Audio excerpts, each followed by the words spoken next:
podcast is part of the Sports Social Podcast Network. Welcome back to Tennis Unfiltered with me, James Gray of iNews.co.uk and the iNewspaper. Hope you enjoyed yesterday's episode with Calvin Betton, our resident tennis coach. He is in action at Surbiton today. He's got two players in the same tournament, so he is a very busy man indeed. So it's just me today to look back at day 8 at Roland Garros, the first day of the fourth round when tennis gets a little bit more intense. Things go down to 2 courts. The running order for the day is a bit less frantic, and generally the pace for people like me gets a little bit more relaxed, but also a bit more intense for the players. I'll start off with the men's draw because I don't know how long I'm going to spend on it, and the reason for that is that Novak Djokovic and Carlos Alcaraz produced identical scorelines in their fourth round victories. Novak Djokovic beat Juan Pablo Varillas 6-3, 6-2, 6-2 in just an hour and 59 minutes.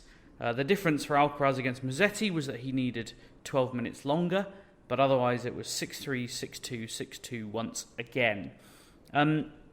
Both players are good to watch because they're very, very good tennis players, but increasingly, and I thought yesterday would be the moment where Musetti is the first guy to challenge Alcaraz, but increasingly this all just feels like a preamble to Djokovic versus Alcaraz on semi-final day. And that's no disrespect to Stefan Tsitsipas and Karen Khachanov, who will play Alcaraz and Djokovic respectively in the quarterfinals. But, I mean, how can you think anything other than that, really, given... I mean, Djokovic hasn't looked comfortable, sort of in his demeanour and on court, but the scorelines have been very comfortable. And, you know, I think we know by now that Djokovic kind of needs some of that enmity and some of that drama to fire him up, but he even kind of said it a little bit the other day. So, yeah, I think he kind of welcomes that, and, you know, he has a bit of... Well, sometimes it's genuine animosity with the crowd, and other times it's sort of, as it was actually against Varillas, kind of pantomime. When Varillas hit a winner, I think Djokovic was like 4-2 in the first set. Varillas hit a winner, and he kind of waved his arms around in frustration, and, you know, the crowd got involved and started jeering, and he kind of, you know, acknowledged it. And then 2 points later, he saved break point and then held, and... he sticks his finger to his ear, but then has a bit of a grin. And, it was a different feeling from the previous match when I think he genuinely, he said afterwards, he said a few individuals are disrespectful on the court, and that's not right. So, yeah, he sometimes looks, he doesn't like the wind, but he still plays bloody well in it, so I'm not convinced that it bothers him that much. Alcaraz looks a bit more comfortable just in terms of demeanour and body language, but as I say, the scoreline is exactly the same. He was playing a much better player in Lorenzo Musetti, the number 17 seed, but I was actually really disappointed in this match because I think Musetti had a chance of competing. He has beaten Alcaraz on clay last year, and I just didn't think he ever really engaged with the match. He was 2-love up. He broke in the very first game. He then lost the next 5 games and never really threatened beyond that, I would suggest. He did get a break back in the second set, but it was then immediately broken again and literally didn't win another game the entire set. And it's like, well, he was hitting drop shots from behind the baseline that were just never going to come off against one of the quickest players on tour. And yeah, like I said, I didn't want Alcaraz to lose because I think Alcaraz-Djokovic on Friday is going to be a really exciting occasion if we get it. But I did want a good match, and I wanted him to be tested because I think players like that who push him can bring the best out of him. But unfortunately, Musetti didn't really show any interest in doing that. And yeah, I like I said, I think that was a real shame, and I felt a bit sad for the people who paid to come and watch it because they probably saw the running order and thought, oh, hello, we might see something different from Alcaraz. And, they didn't. He just battered him. Afterwards, Musetti called him physically, mentally, and even on the game side, it's really complete. It's a really complete player, which is something that lots of people have said this week. John McEnroe has said it. Alcaraz himself has said he feels like he's a complete player. I mean, it's quite impressive. Musetti also said, I was too worried about him. I was always too much in a rush during the game. I think that's quite interesting to say I was too much worried about him, because Stefanos Tsitsipas, who beat Sebastian Ofner, the qualifier, who obviously, is a different, probably a step down in ability from Tsitsipas, but Tsitsipas did say he played really well. And, obviously that sets up him in a quarterfinal with Alcaraz, who he has never beaten. Alcaraz has a 4-0 head-to-head record against him. And rather than saying, I just need to play my own game and focus on what I do, he actually said, he talked a lot about Carlos. He's very energetic. He doesn't give you gaps where his attention is not there, which I thought was interesting. He doesn't have those concentration drops that some players have, or at least Tsitsipas doesn't think he does. And it was quite interesting. He said, getting to play him as much as possible will eventually give you more chances perhaps to beat him, if that makes sense. Now, there's an extent to which that is quite simply a law of averages, but I think it also reflects that, a mindset I wouldn't necessarily associate Stefanos Tsitsipas with, which is, really wanting to push himself and test himself and learn, because, I don't know that he's proven himself to be the best learner on tour in his career so far. Does seem to sort of keep making the same mistakes and keep telling the same stories. Hell, I don't know. Maybe he'll beat Alcaraz on Tuesday, but my guess, my feeling would be that it's more likely that Alcaraz will do what he always does against him. But that's just my guess. There was some discussion about whether it would be a night match or a day match. Obviously, we'll learn that soon enough, but I think probably Tsitsipas. Well, he said he would prefer the day because you get a bit more pop on the ball, a bit more bounce on the court, whereas at night, the conditions are a bit heavier, and I think that probably would suit Alcaraz. So we'll be interesting to see which. I think probably that will be the night match because it's the best match, and I think Djokovic will want to play during the day, possibly first. So that's just my kind of rough guess. You'll probably know by the time this podcast comes out, so maybe it's not worth speculating, but that's my guess. You can see if I got it right or wrong. As I mentioned, Karen Khachanov made it through, fairly routine stuff. He was a set down to Lorenzo Sonego, but then I think probably Sonego's pretty long journey to the fourth round caught up with him, and Khachanov is just a better player, isn't he? So, and a good player on clay as well. He's become like a really consistent Grand Slam player now. I know he's not the most exciting player in the world, but he is someone you can now pretty much rely on to win at least a couple of matches. He's now made 2 semi-finals in a row, US and Australia, and then the quarters here.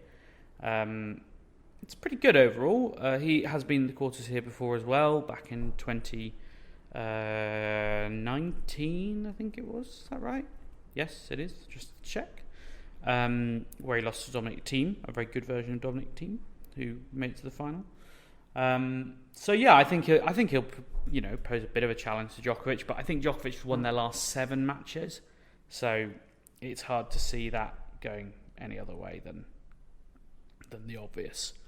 Let's move on to the women's draw, where there are a couple of slightly forgettable matches. Karolina Muchova brings to end Alina Avanesian's remarkable run from losing in qualifying to reaching the 4th round, which is admirable. I always think coming as a lucky loser must be a bit weird because, it's not often in tennis you get to lose and then play again. But yeah, she's going to go up to 80 in the world as a result of that. She's only 20. I don't know a huge amount about her, I have to say, but she's going to jump 54 places as a result of this run. So really big for her. She might, were it not a different circumstances, she might be a candidate for a Wimbledon wildcard because she, I think, will have to play qualies as things stand. But, she's Russian, and I don't think Wimbledon are going to give an international wildcard to a Russian under any circumstances. That actually point was put to Anastasia Pavlyuchenkova, who beat Elise Mertens, came from a set down to beat slightly hampered Elise Mertens, who had a hip problem that she said meant she couldn't run left. So she was sort of running right to go left. No, she wasn't, but she said it was hard. But yeah, afterwards, Pavlyuchenkova was asked about, because we've been talking about visas recently in the press room, and so we asked Pavlyuchenkova, and she said, well, actually, I've already got a visa for the UK, but I'm not going to Wimbledon because I didn't get in, because she was ranked pretty much outside the top 300 when the entry deadline passed, which is 6 weeks before the tournament. And Molly McElway from The Telegraph, who is a good friend, she said, do you not think, based on your run here, there's a chance of potentially getting a wild card? Pavlyuchenkova's response, are you serious? Do you think after the situation last year they'd give me a wild card this year? Which really made, and her face is a picture. And Molly said, well, you can only ask and reply. And she said, I can try and ask. Thank you, you're right. I will try and ask, and I'll let you know in the next press conference. Fingers crossed. Like, really funny. Really funny. I mean, technically, you don't have to apply for a wild card. Like, you can obviously tell the tournament you want to play, but, you know, it doesn't really make a difference. You don't have to put in an application. So, it's sort of a nominal thing, but, yeah, you never know. Stranger things have happened. I mean, Pavlyuchenkova, frankly, having been out for like 9 months last year, getting through to the quarterfinals here is a remarkable achievement, to be quite frank. All of which leads us on to the two big matches of the day, arguably, which were Alina Svitolina beating Daria Kasatkina 6-4, 7-6. It was a great match, full crowd on Long Glen. I know Calvin talked about women's matches not getting the crowds in, but I can tell you Long Glen was packed for this one, as it was yesterday for Gauff and Andreeva. And yeah, it was a tight match, really tight. I think in the second set there were something like 7 or 8 breaks of serve, including when Svitolina was trying to serve the match out twice at 5-4 and then at 6-5. She only had one match point actually in those games, but yeah, Kasatkina's just so sticky and so hard to put away, and she really was really sticky.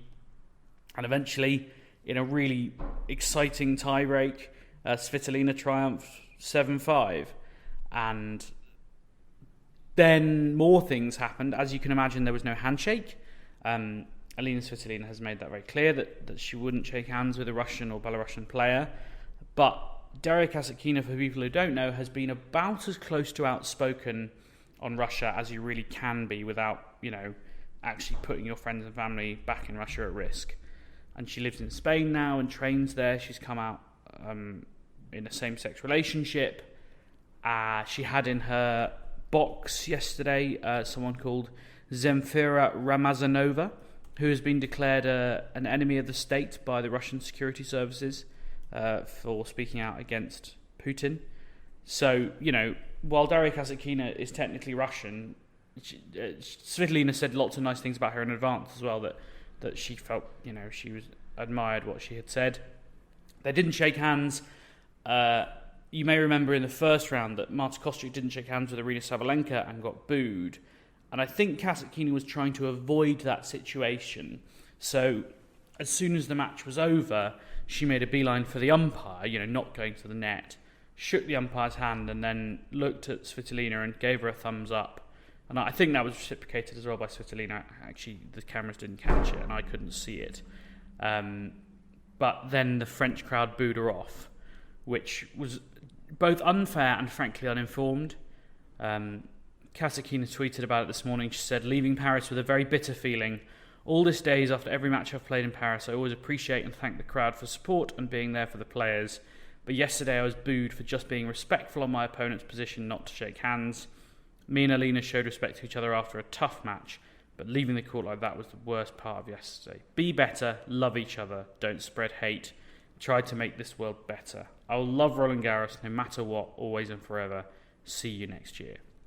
Which I think is an incredibly mature thing to say. And yeah, fair play. That was pretty impressive. And great story for Svitolina as well, who obviously gave birth to a little girl, Sky, in October. Has been working her way back, played some ITF events, won the title in Strasbourg last week, or 2 weeks ago now, and is now into a quarterfinal in her first slam back, so great news.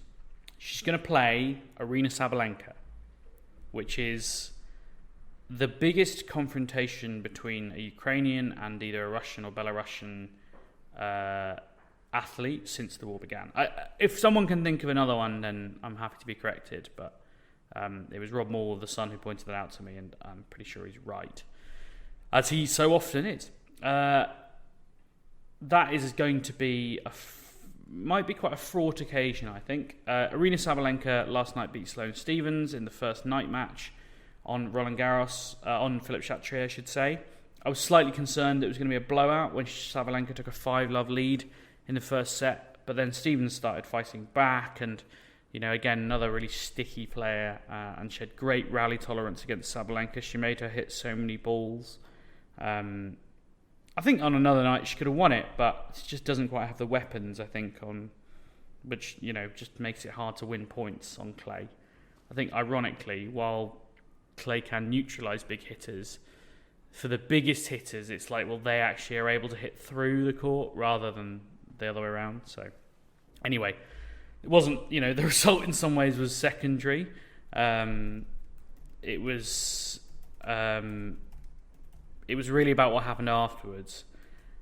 We received a text message saying, press announcement, Aryna Sabalenka will not be doing a general press conference tonight. An interview with a WTA editorial reporter will be conducted shortly and transcribed and distributed. This is a slight improvement on the situation 2 days ago when they basically just snuck out the transcript without telling anyone what had happened and claimed it was a press conference. I think this is from someone inside the media bubble, and I'm sorry if this sounds privileged or you think I'm wrong, but press conferences are part of the job, as we said when Naomi, and we appreciate that sometimes players don't want to do them and don't feel they're in a position to do so. But I know of at least one player this week who missed their press conference after a match because she didn't fancy it, and I don't think that's okay. If Sabalenka came in yesterday and the moderator or her agent, not her agent because he never talks, but if the moderator just said, look, Aryna's here to talk about the tennis and issues surrounding the French Open, she's been asked about the war in Ukraine and she's made her position clear, we'd appreciate no more questions on that topic. I think everyone would have respected that. I really do.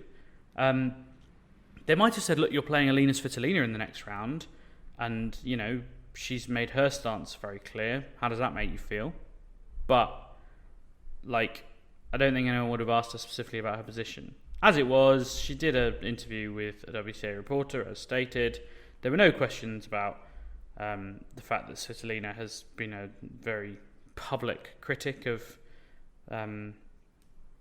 Belarus and players not speaking out against the war. Of course, there's barely a question about Svitolina at all, to be honest. So, what do you expect? So we'll just see. It's hopefully a really good tennis match, but there are also obviously bigger issues surrounding that. I've